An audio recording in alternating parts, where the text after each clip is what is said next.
Our society is plagued by an epidemic of loneliness, safety issues, divisive politics, prejudices, a lack of community, pollution, and a great variety of chronic illnesses. What if I told you a local cafe can help solve all of these problems? And yes, I know that sounds like an absurd claim, but if you think about it in the bigger picture, regarding how the ripple effects of something like a local cafe can affect various aspects of life in a neighborhood and the behaviors it enables residents to engage in, the pieces start to fall into place. Believe it or not, cafes, otherwise known as third places, can save lives. And in this episode of The Perfect City, we'll explain how. I'm Tayana Panova, Doctor of Psychology focusing on urban planning's impact on health, and my co-host Ariel Viera is a documentarian that examines the intersection between history and urbanism. Recently, he made a documentary about cafes in New York, so he knows plenty about this topic. Ariel, what do you think about the importance of cafes in third places? Oh my God. I did not realize how important coffee was actually to world history until I started learning about the Industrial Revolution of the 1700s and 1800s. Coffee, in essence, kickstarted the Industrial Revolution because the entrance of coffee into Europe coincides with the rise of industrialization in France, in Italy, in Turkey, or modern-day Turkey, in England, and many other countries. And if you think about it, what's found in every single factory, every single office? Coffee. It's the norm. You need it. You need it to run.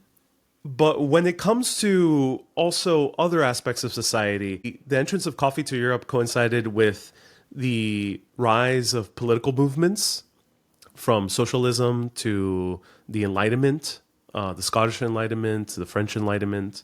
And also it led to the rise of the creative arts. Poets and writers started hanging out in cafes.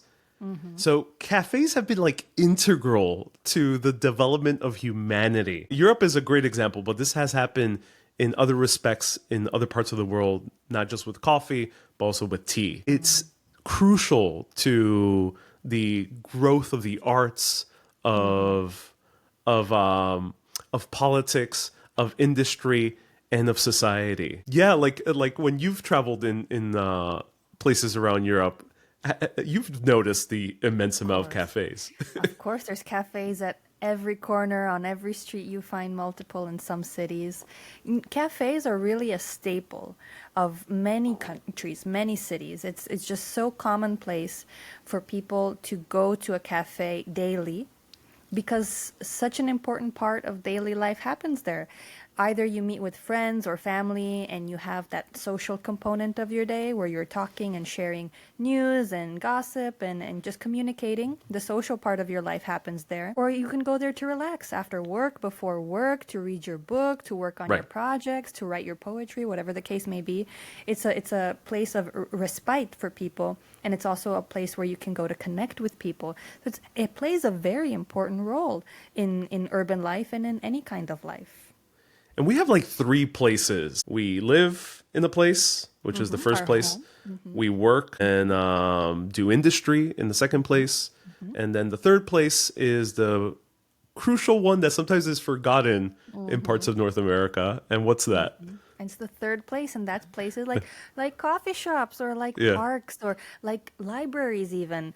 The places where you go to relax, to socialize, and to engage in the less structured aspects of life. Because when you're in the first place home, you're doing chores, or you're preparing for the next day, or you're taking care of children. In the second place, you're working. You're under a lot of stress doing your job. And so you need a third place where you can go to unwind, de-stress, relax, and socialize. Yeah, because inherently we're social animals. And I think people don't realize that we need other people to just function in life. Absolutely. We're not designed to be hermits in our own single-family houses in the middle of the suburbs. We're designed to be around people. And the third place is the place where we hang. It could be the bar, it could be the bistro, the restaurant, the cafeteria, and most importantly, it's the cafe. But the cafe is a very unique, I think, third place, really, when you think about it, because of one big reason. It's relatively inexpensive. And it's based around the psychoactive drug that encourages conversation.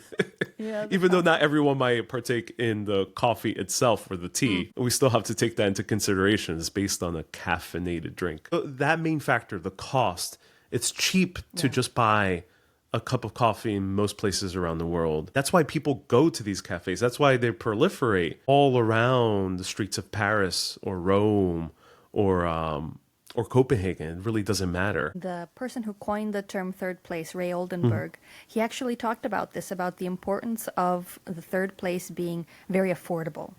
That's why, cafes are at the top when we think of what a third place is. Usually most people think of cafes, coffee shops, or tea houses because they're so affordable. It's so affordable to get a coffee. And then you can spend, an hour or two just after paying the couple of dollars or euros for that coffee. And that's because there needs to be a low barrier to entry. If we want people to gather, we need to make it easy and affordable for them to gather. That's why restaurants, for example, when I talk about third places, people ask, so is a restaurant a third place? And no, we usually wouldn't consider it a third place because one, you have to spend a lot more money. And two, there are more rules of behavior. Like you have to sit down in a certain way. There's a waitress. There are certain things you really can't do. You have to keep your voice really low. There's just more rules of behavior. It's more structured. It's more formal generally. And it's more expensive. Whereas a cafe, it's casual. You can relax or read or talk, or you can even play games. They often have board games or card games.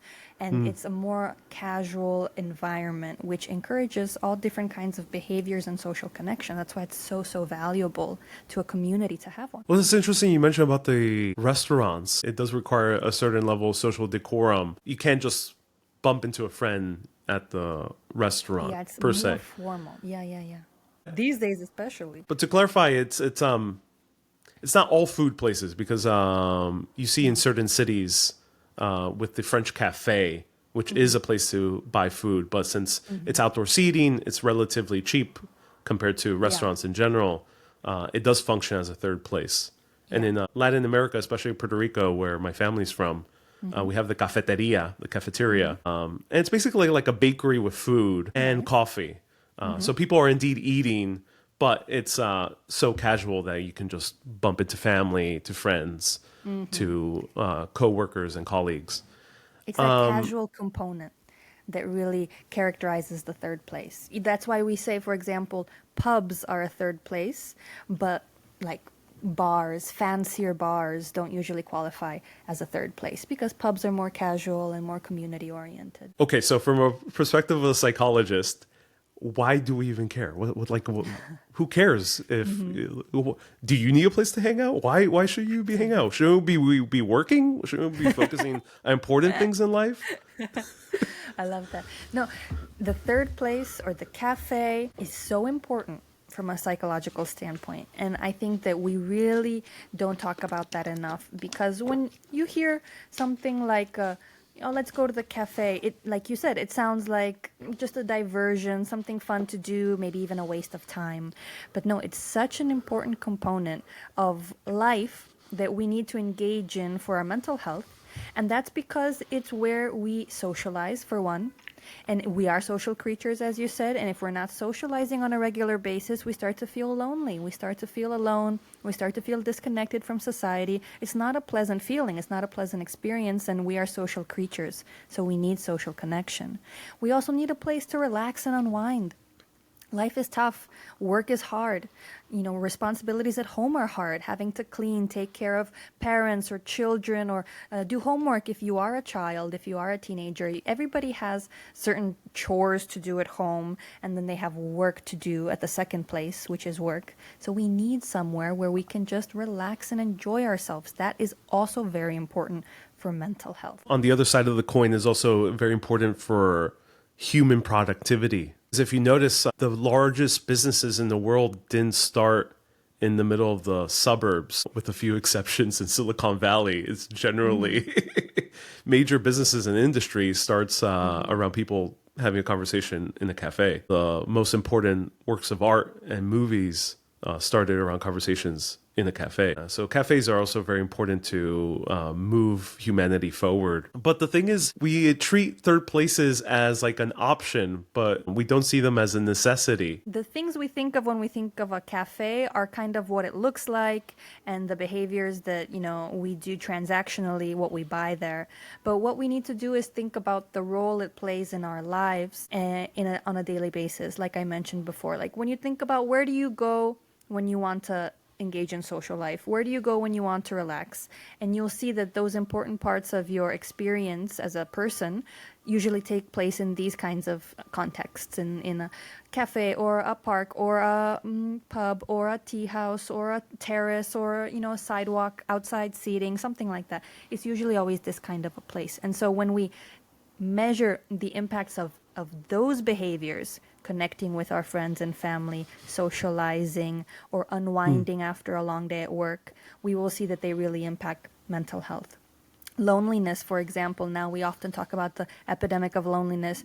There is so much research that shows how negatively impactful loneliness is, not only on mental health, depression, suicidality, but also on productivity.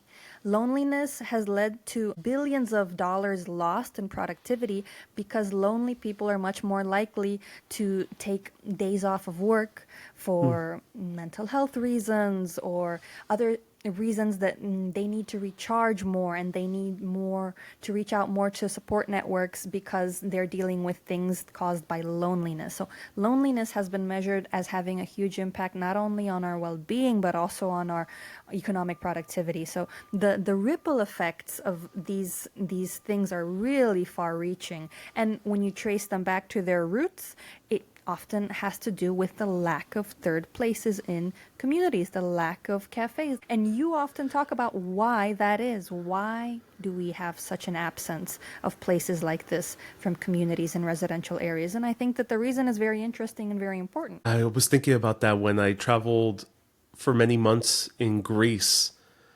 where I felt significantly less lonely than I would on a normal day in New York or any American city. New York is known for having a lot of coffee shops. There's a lot of cafes here. But just in Athens and other parts of Greece, the cafes there was at least like 4 or 5 times more cafes than we encounter in any average New York neighborhood. And then aside from that, they had all ample seating. All of them had bathrooms. So you can have your coffee and then go to the restroom as you're having your coffee. And then the fact that the seating, most of it was outdoors, it faces the streets, and also that you engage in the public life. You engage in outdoors. Yeah, exactly. You engage in the public life. So I felt like I can easily meet people in a Athenian cafe, which I don't feel like I can in a New York cafe. Yes, New York has a lot of cafes, but it's not enough. It's far from enough, actually. And when I lived in New York and I made videos about third places and cafes on TikTok, and I criticized the fact that I couldn't find enough cafes, I couldn't find enough coffee shops, people were like, what do you mean? New York is full of these places. And yet it was hard for me to find them. And when I did, they often had very little seating, like you pointed out. New York City is a huge city with millions of people living there. So it's not only about having some cafes, like there's no objective number that is like good, we have 10 third places, that's quite a lot. Yes, but you have millions and millions of people. 10 cafes is not gonna cut it. You're gonna need more because you need everyone to have access to one because of how important a cafe/third place is to mental health and community life, like we already talked about. So you need to have a proportional number of them to suit the needs of all of these people living in that place. When I walked, I have a video talking about the number of cafes specifically, because I always get that comment, what do you mean? We do have cafes. New York is full of them. Or what about Starbucks? Having some or having one chain like Starbucks is not nearly enough. And I took a walk on a street in Barcelona, a very short street. It took me only 3 minutes to walk from end to end. And in those 3 minutes, I passed 8 third places. 8.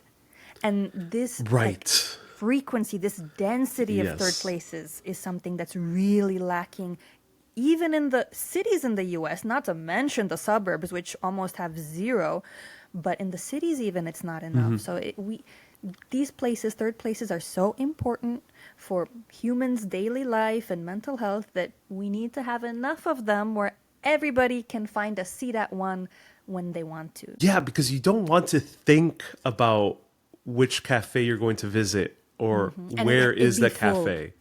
Yeah, you go and it's full. And then then you you have to go find and it's another one. full. That one's also full because there's so much demand. There's so much demand for them. It's spilling out. And we just don't have enough supply. And here in New York, the big issue is that they don't have bathrooms. Such an important issue. Coffee It's is so a diuretic. Coffee makes you Exactly. go to a bathroom. So. Exactly. Exactly. This is But the such fact- a big topic. It sounds a bit silly, but the fact that they don't have bathrooms actually does not make it a friendly third place. No. It might You actually can't stay. invalidate from it being a third place. Because a third place should be like a living room that has a bathroom. Exactly. Yeah. One thing about New York City is that we have all these corner stores, the bodegas, which a lot of people consider as like the fabric of New York. But I can't help but think that it's such a waste of opportunity to have cafes in these corners. Because sure, in New York, you really are never 5 minutes away from a convenience store. But in many parts of New York, you're sometimes 10 minutes. And in other parts outside of the big metropolitan area of Manhattan, Northern Brooklyn, Northern Queens, you're 15 minutes away from the nearest cafe. Yeah. I think that's rather absurd. We should be dedicating more spaces to cafes. And And in I- Paris, which we talked Yeah. about in another episode, they have like the corner is the prime real estate. And they know that. And so there's almost always a cafe there, just like you said. Like that has to be treated as prime real estate. And it has to be, a place where people go there to connect and to gather. It shouldn't be, I'm not saying wasted because bodegas are very important, but Right. That corner is so special that it should have a really special use. Because if you notice, most of the convenience stores in Paris are usually located in the middle of the street. It's very rare that you'll find them in the corners of the streets. Yeah, that's Because true.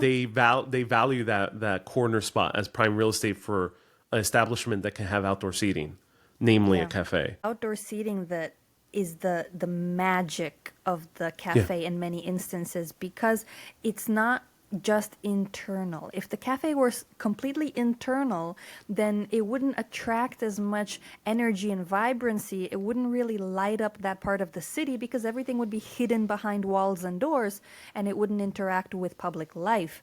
So when you have the outdoor seating, then that block or that part of the street really comes alive and you get more foot traffic and you get more people sitting there. And it's so important for the activity of a city to have cafes with outdoor seating, which is a big topic in New York.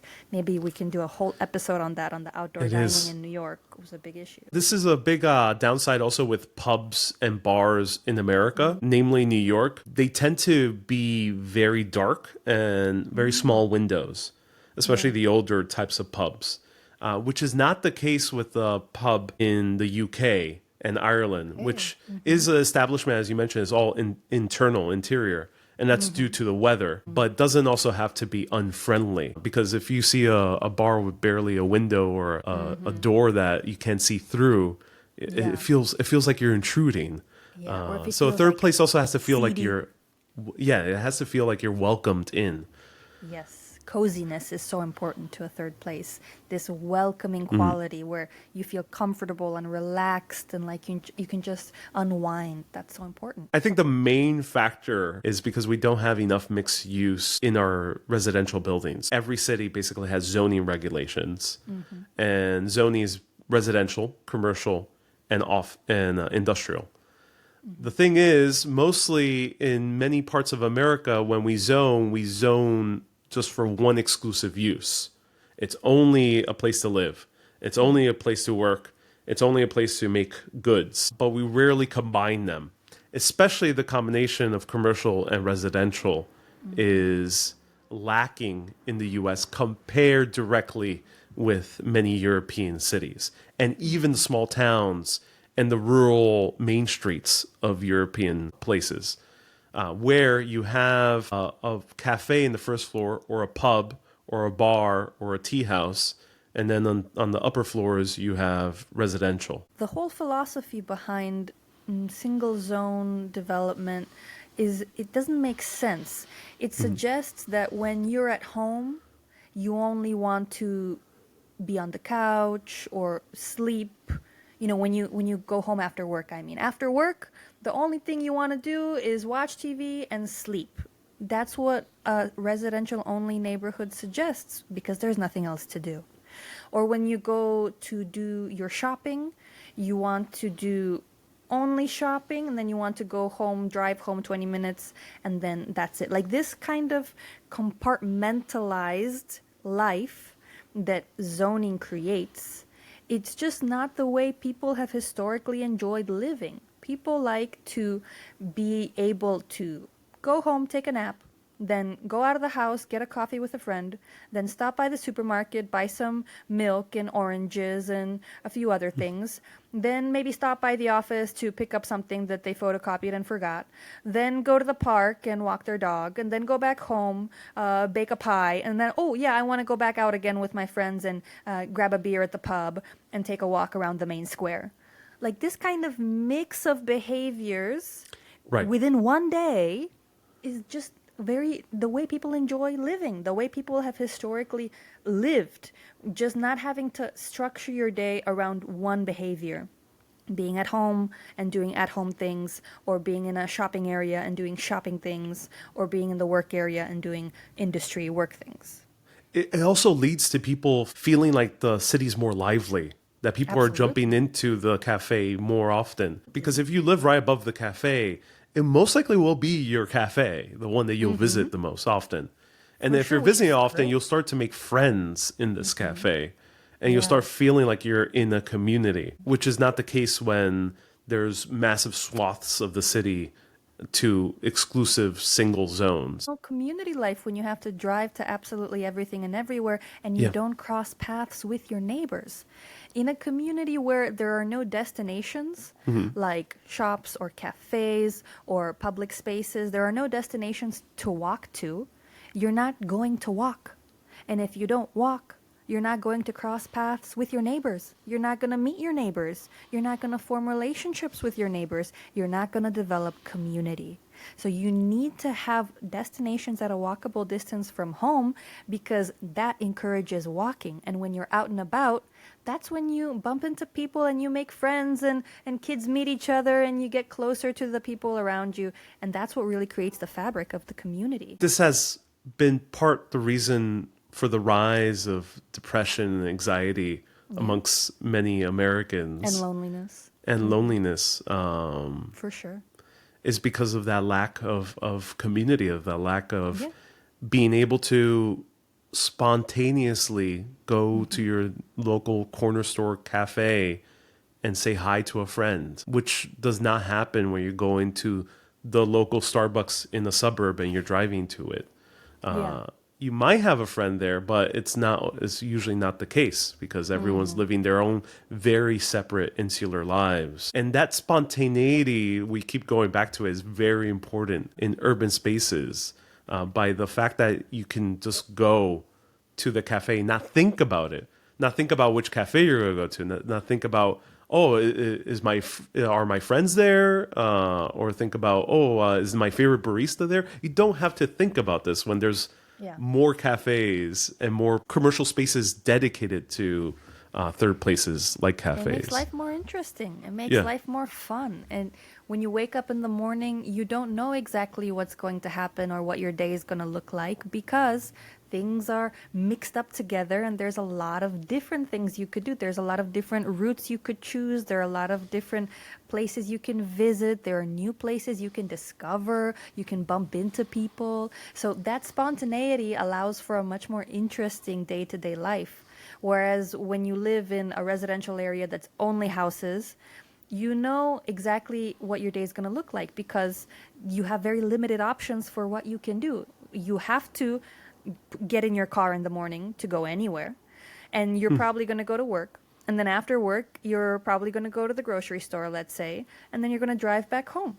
And then potentially, if you've made plans ahead of time, you might meet with a friend at a bar in the city 20, 30 minutes away again by car. Like, your life starts to become much more predictable and simple because you have so much fewer options to spontaneously engage in. Like you said, you can't just walk out the door and then see where the night takes you, because the night's going to take you to your car and then to the city and very few other places.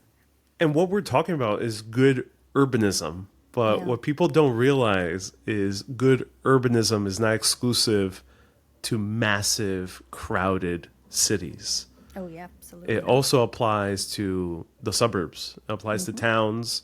It applies to rural main streets. We need good urbanism in those places too. Because one thing I noticed when traveling through the small towns of Ireland, I went to Kilkenny, for example. Kilkenny is they consider it a city. It's a city of 26,000 people. It's very small. It's smaller than most New York City neighborhoods.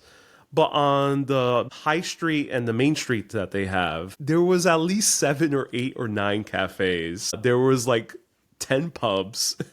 There was a lot of restaurants as well, but even though restaurants sometimes are not third places, there were cheaper restaurants that felt like third places. And there was a lot of public seating too. So even in a small city like Kilkenny, Ireland, I was starting 2 days in, I was starting to make friends. Yeah. 3 days in, I waved to a few people on the street. I never experienced that even in my own New York City neighborhoods where there's 5 times the amount of people. I never felt so connected to a community.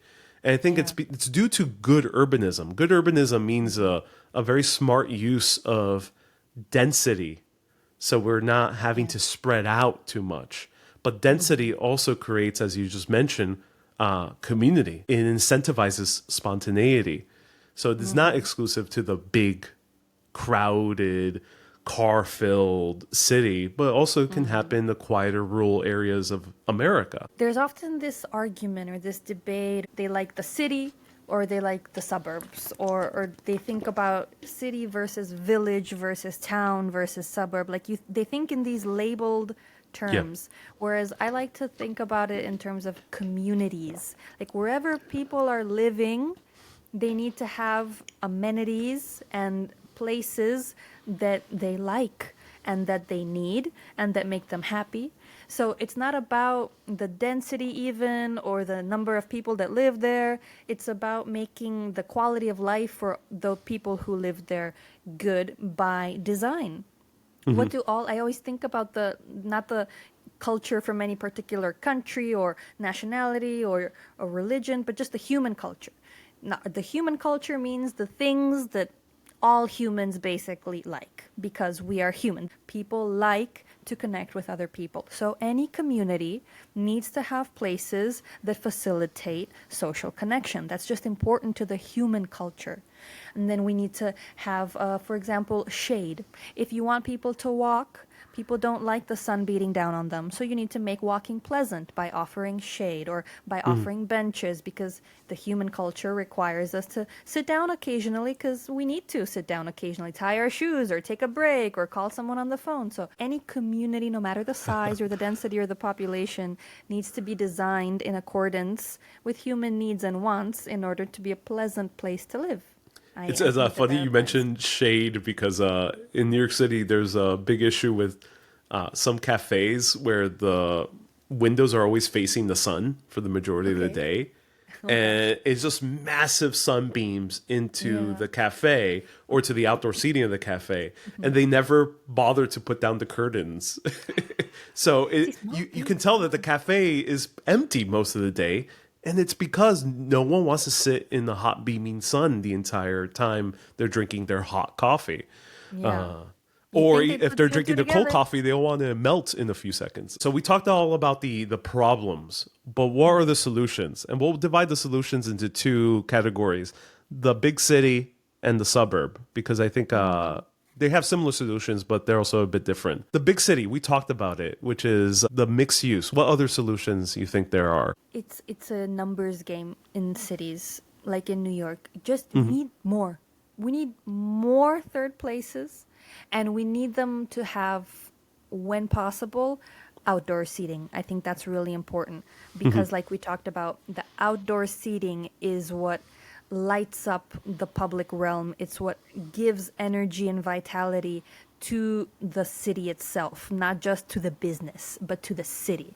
Because when you put the seating out on the sidewalk, you get people seeing other people. People love to walk in places where they can see how others are living their lives and what others are doing. You get foot traffic, you get the sound of people laughing and chattering, and that just makes that place a lively place. It really has a positive impact on the urban fabric and on the public life. So we need outdoor seating. We need a greater number of third places. They don't have to be cafes. They could be, tea houses, or they could be pubs like we talked about, just a casual place where a person can get a drink or a snack for a low price, so there's a low barrier to entry, and Right. where it's comfortable to enjoy your time. Like you talked about, also bathrooms are a really important thing. Like it ties into the whole human culture I was talking about. Humans need to go to the bathroom. So if you're creating a space where it's for people to hang out or connect or spend a little bit longer, not just consume, you're going to need to provide amenities that allow that to happen, like bathrooms. So I think that's really important. To distill it to two big solutions, especially in a city like New York, is A, extend the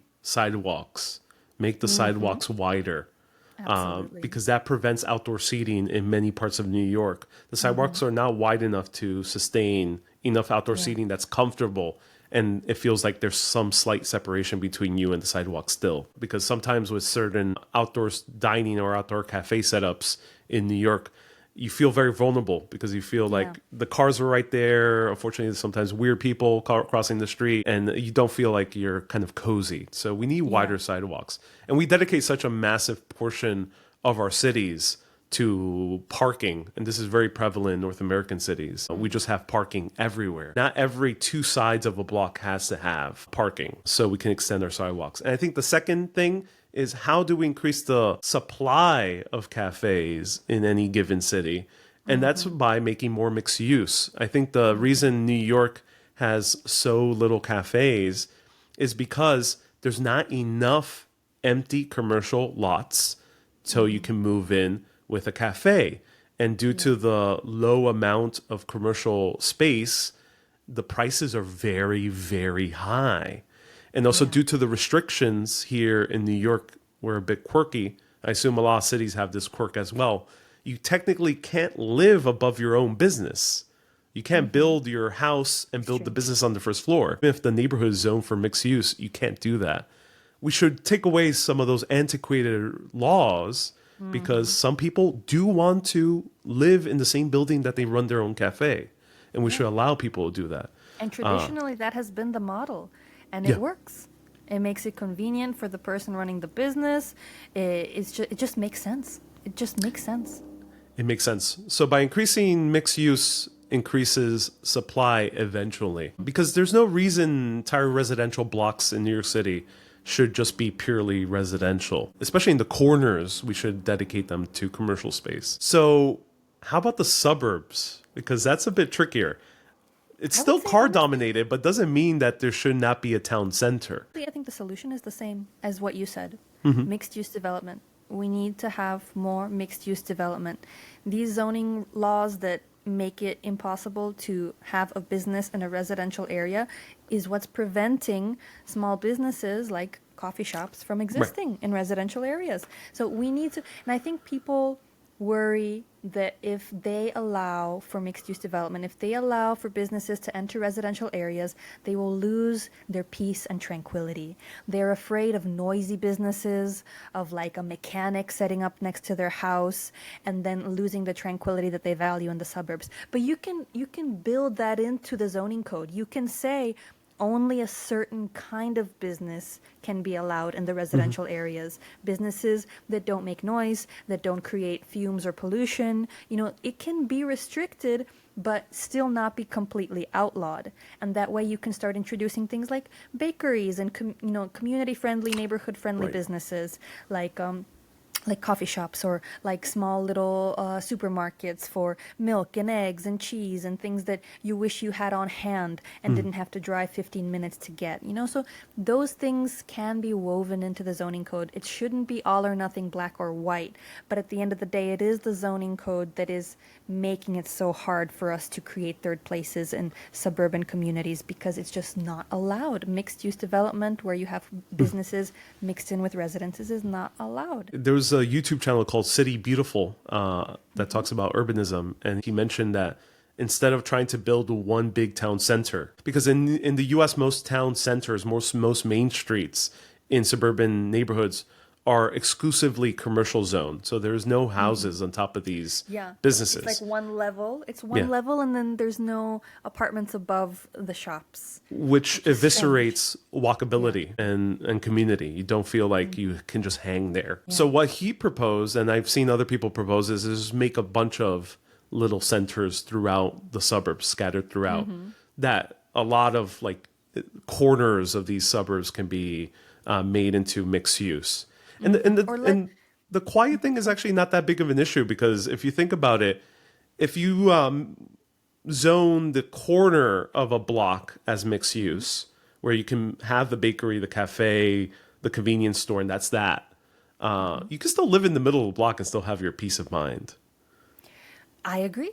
I agree, but I think people are afraid because tranquility is so important to them and peace is so important to them. They're just afraid. And everything that's different, change is scary, but it is very much possible. And usually those neighborhoods that do integrate certain businesses that are community friendly are the highest valued, have the highest property values, are the most desirable neighborhoods, because they're so enjoyable. They're so pleasant.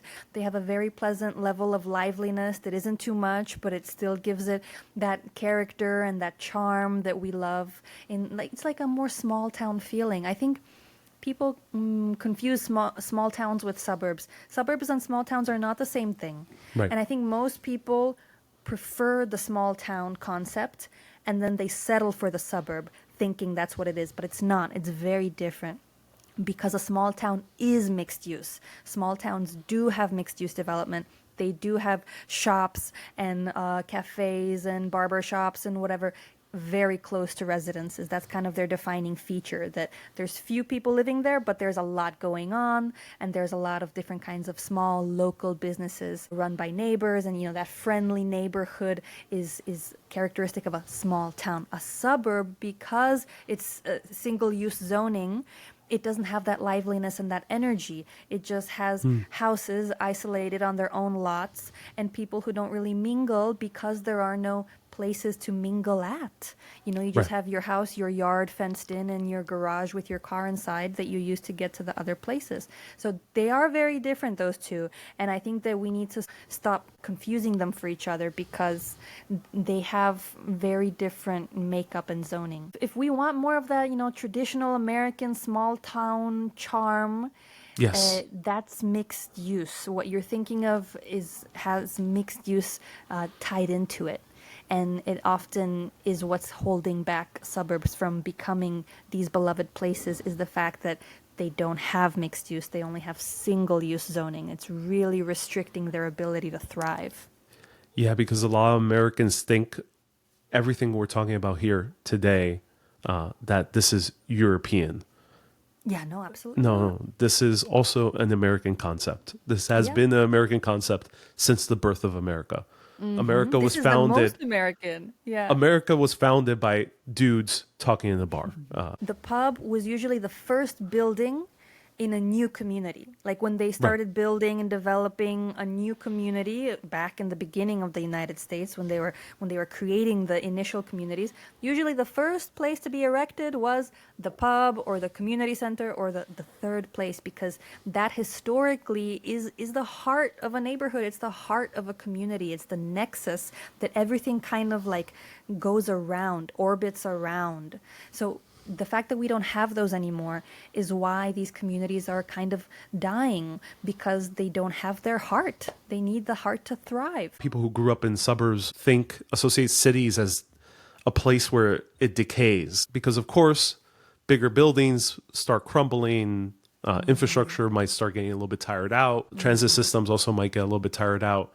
But suburbs also deteriorate. And it's not always very visible how they deteriorate. But sometimes it happens very suddenly, very fast, where suburbs goes from a very beautiful, green, bucolic neighborhood where you're driving your car through curvy streets, and then entire blocks are abandoned and the lawns start getting gray and brown.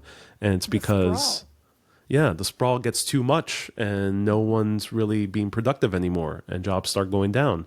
And I think cafes have a very important part to play to improve both our suburbs and our big cities. When something is so sprawling and so spread out, that means it has a lot of infrastructure, a lot of streets, a lot of material goes into maintaining all of that sprawl.